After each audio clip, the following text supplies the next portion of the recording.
বিসমিল্লাহির রহমানির রহিম। প্রিয় শিক্ষার্থীরা, তোমরা কেমন আছো? তোমরা অবগত আছো যে নবম দশম শ্রেণীর একটি হিসাব বিজ্ঞান কোর্স চলমান। আজকে আমরা আলোচনা করব তোমাদের নবম দশম শ্রেণীর নবম অধ্যায় রেয়ামিল 4 নং সৃজনশীলের রেয়ামিলটি নিয়ে। দেখো, রেয়ামিলের একটি ঘর কাটলাম। কর্মিক নং, বিবরণ, খতিয়ান পৃষ্ঠা, ডেবিট টাকা, ক্রেডিট টাকা। আমরা জানি যে রেয়ামিল করতে হলে 4টি কথা মনে রাখতে হবে। সকল প্রকার সম্পদ রেয়ামিলে ডেবিট, সকল প্রকার খরচ রেয়ামিলে ডেবিট। এই দুইটা হলো ডেবিট, আর দুইটা হলো ক্রেডিট হয়। সকল প্রকার দায় রেয়ামিলে ক্রেডিট, সকল প্রকার আয় রেয়ামিলে ক্রেডিট। দুইটা ডেবিট, দুইটা ক্রেডিট। খরচ আর সম্পদ হলো ডেবিট, আয় আর দায় হলো ক্রেডিট। এই 4টা কথা মনে রেখে আমরা অঙ্কগুলো শেষ করব। দেখো, প্রথমে আছে মূলধন। মূলধন আমরা জানি সবসময় ক্রেডিট। মূলধন সবসময়ের জন্য ক্রেডিট, কারণ মূলধন হলো ব্যবসা মালিকের কাছে দায় থাকে, তার জন্য এটা দায়ের মধ্যে ধরে। 1 নাম্বার মূলধন।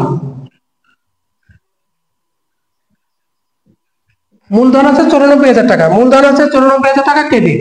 2 নাম্বার আছে ব্যাংক উদ্ধৃত 1/1/2017। আমরা জানি যে প্রারম্ভিক সম্পদ রেয়ামিলে অন্তর্ভুক্ত হয় না।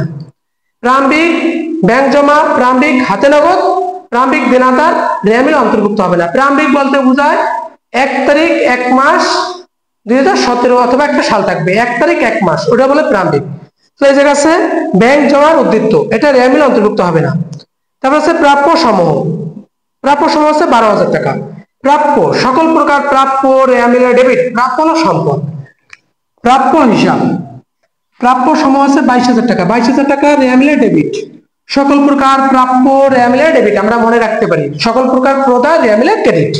প্রদায় সমূহ, প্রদায় সমূহ আমরা জানি কি প্রাপ্য হিসাব, প্রাপ্য সকল প্রকার প্রাপ্য রেয়ামিলে ডেবিট, সকল প্রকার প্রদায় রেয়ামিলে ক্রেডিট।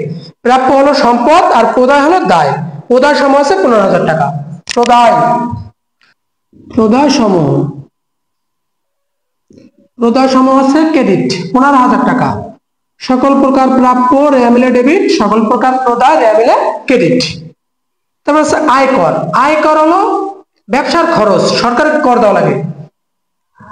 4 নাম্বার আয়কর। আয়কর আছে 10,000 টাকা। পরে আছে ক্রয়। ক্রয় ও খরচ। ক্রয়, ক্রয়, ক্রয় আছে 1,30,000 টাকা। ক্রয় ডেবিট, ক্রয় হলো খরচ 1,30,000 টাকা। আয়কর ডেবিট, ক্রয় ডেবিট 1,30,000। আয়কর আছে 10,000 টাকা ডেবিট, ক্রয় আছে 1,30,000 টাকা ক্রেডিট। ক্রয় হলো খরচ, আমরা কি বলছি সকল প্রকার খরচ রেয়ামিলে ডেবিট। পরে আছে বিক্রয়। বিক্রয় হলো আয়, বিক্রয় হলো আয়, আয় হইলে রেয়ামিলে ক্রেডিট।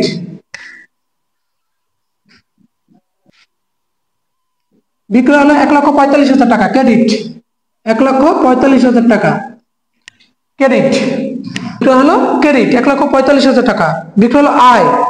প্রাপ্ত ভাড়া, প্রাপ্ত ভাড়া সকল প্রকার প্রাপ্ত বা প্রাপ্তি রেয়ামিলে ক্রেডিট। সকল প্রকার প্রাপ্ত বা প্রাপ্তি রেয়ামিলে ক্রেডিট। প্রাপ্ত ভাড়া আমরা জানি সকল প্রকার প্রাপ্ত বা প্রাপ্তি রেয়ামিলে ক্রেডিট। প্রাপ্ত ভাড়া আছে 13,000 টাকা। সকল প্রকার প্রাপ্ত বা প্রাপ্তি রেয়ামিলে ক্রেডিট 13,000 টাকা ক্রেডিট। সমাপনী মজুত পণ্য, সমাপনী মজুত পণ্য রেয়ামিলে অন্তর্ভুক্ত হয় না। প্রারম্ভিক মজুত পণ্য রেয়ামিলে ডেবিট, সমাপনী মজুত পণ্য রেয়ামিলে অন্তর্ভুক্ত হয় না। প্রশিক্ষণ ভাতা, প্রশিক্ষণ ভাতা হলো খরচ, খরচ হইলে ডেবিট। প্রশিক্ষণ ভাতা। 8 নাম্বার প্রশিক্ষণ ভাতা। প্রশিক্ষণ ভাতা 5,000 টাকা রেয়ামিলে ডেবিট। প্রশিক্ষণ সকল প্রকার খরচ রেয়ামিলে ডেবিট। পরে আছে রপ্তানি শুল্ক 13,500 টাকা। আমরা জানি সকল প্রকার শুল্ক রেয়ামিলে ডেবিট। শুল্ক 3 প্রকার, আমদানি, রপ্তানি, আফগানি। যত প্রকার শুল্ক আছে 3 প্রকার শুল্ক আছে, শুল্ক হইলে রেয়ামিলে ডেবিট। সকল প্রকার শুল্ক রেয়ামিলে ডেবিট। রপ্তানি শুল্ক, রপ্তানি শুল্ক সকল প্রকার শুল্ক রেয়ামিলে ডেবিট 13,500 টাকা। তোমরা জানলে খুশি হবে যে রপ্তানি, বাংলাদেশে কিন্তু কোনো রপ্তানি শুল্ক নাই। পণ্যদ্রব্য রপ্তানি করলে সরকারের কোনো শুল্ক দিতে হয় না, এটা মকুব করছে বর্তমান পর্যন্ত। ভবিষ্যতে কি হয় তা বলা যায় না। রপ্তানি শুল্ক 13,500। কটা আছে প্রাপ্ত ভাট্টা। আমি কি বলছি সকল প্রকার প্রাপ্ত রেয়ামিলে ক্রেডিট, সকল প্রকার প্রাপ্ত বা প্রাপ্তি প্রাপ্ত বার্তা আছে 12,000 টাকা ক্রেডিট।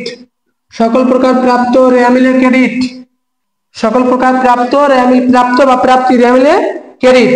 বিনিয়োগ হলো সম্পদ 15,000 টাকা, সম্পদ হইলে রেয়ামিলে ডেবিট। বিনিয়োগ সম্পদ, বিনিয়োগ আছে 15,000 টাকা, বিনিয়োগ রেয়ামিলে ডেবিট। লভ্যাংশ প্রাপ্তি, আমি কি বলছি, প্রাপ্তি বা প্রাপ্ত রেয়ামিলে ক্রেডিট, প্রাপ্তি বা প্রাপ্ত রেয়ামিলে ক্রেডিট। এখন আছে লভ্যাংশ প্রাপ্তি রেয়ামিলে ক্রেডিট, লভ্যাংশ প্রাপ্তি।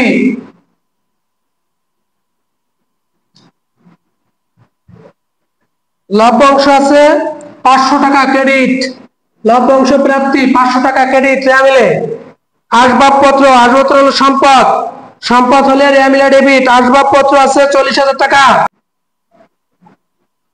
আসবাবপত্র 40,000 টাকা ডেবিট। সকল প্রকার সম্পদ রেয়ামিলে ডেবিট, এটা হলো স্থায়ী সম্পদ। আসবাবপত্র। প্রারম্ভিক মজুত পণ্য রেয়ামিলে ডেবিট 25,000 টাকা, প্রারম্ভিক মজুত পণ্য রেয়ামিলে ডেবিট। মজুত পণ্য 25,000 টাকা রেয়ামিলে ডেবিট, প্রারম্ভিক মজুত পণ্য রেয়ামিলে ডেবিট। প্রারম্ভিক মজুত পণ্য হলো খরচ হলে রেয়ামিলে ডেবিট। কয়টা আছে? সমাপনী ব্যাংক জমা সম্পদ, চলতি সম্পদ হলে রেয়ামিলে ডেবিট। সমাপনী ব্যাংক জমা, সমাপনী ব্যাংক জমা 16,000 টাকা ডেবিট, সমাপনী ব্যাংক জমা রেয়ামিলে ডেবিট। শেষের এমটি আন্তঃফেরত রেয়ামিলে ডেবিট। আন্তঃফেরত হলো বিক্রয় ফেরতের আরেক নাম হলো আন্তঃফেরত, আর বহিঃফেরতের আরেক নাম হলো ক্রয় ফেরত। কারণ বতে বিক্রয়, বতে বহিঃফেরত, বর সাথে ব মেলে না, তার জন্য বর সাথে আন্তঃফেরত। বতে বিক্রয় আন্তঃফেরত, বর সাথে ব মিলবে না। বর সাথে এই যে বতে বিক্রয়, এই বতে বৈদেশিক করা ফেলা অন্তঃস্থয় বিক্রয়, আর এটা আছে বহিঃফেরত বহি, এই বর সাথে ব মিলবে না, বিপরীত এন্ট্রি হবে, তার জন্য বিক্রয়ের সাথে আন্তঃফেরত, বিক্রয়ের সাথে আন্ত আর ক্রয়ের সাথে বহি, ক্রয়ের সাথে বহি, এই বহি বিক্রয়ের সাথে আন্তঃফেরত, বিক্রয় ক্রয়ের সাথে বহিঃফেরত, এই বর সাথে ব মিলবে না, বর সাথে ব মেলে না, তার জন্য এটা বিক্রয়ের সাথে আন্তঃফেরত, ক্রয়ের সাথে বহিঃফেরত, মনে রাখার একটি কৌশল। তারপর আছে আন্তঃফেরত হলো 3,000 টাকা আন্তঃফেরত ডেবিট।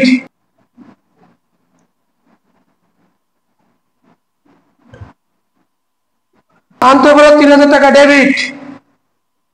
এবার সব যোগ করো, হলো 2,79,500।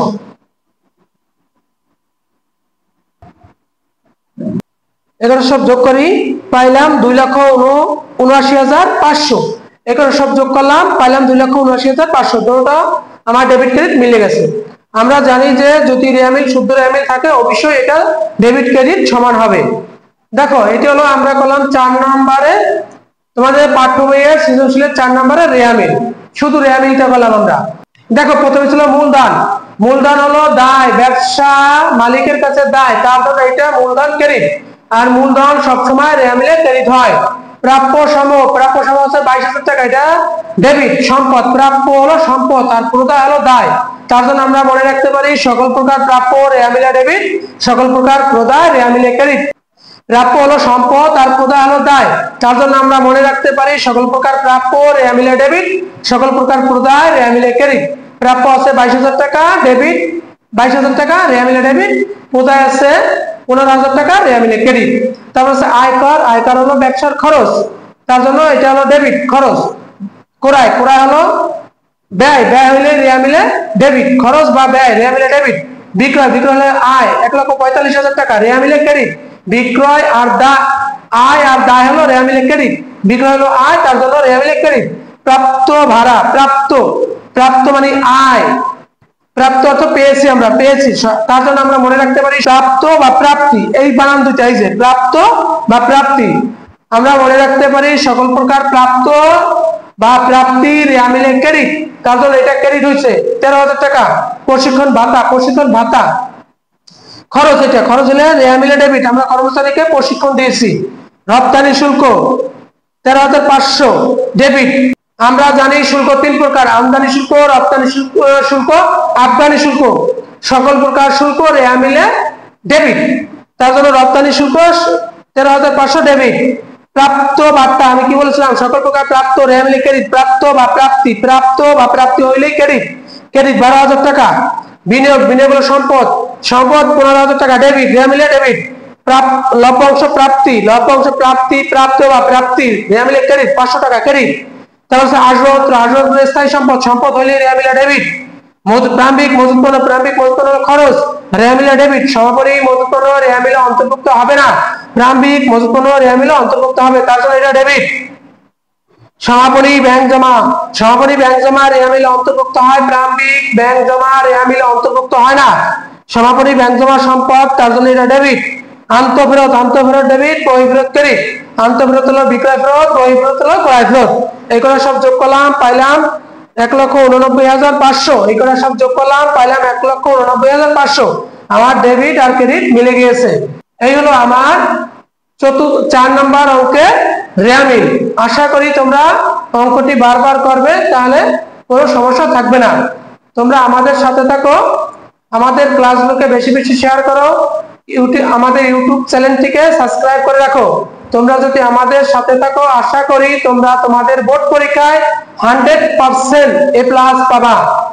সবাই ভালো থাকবা, সুস্থ থাকবা, শরীরের প্রতি যত্ন নেবা। আল্লাহ হাফেজ।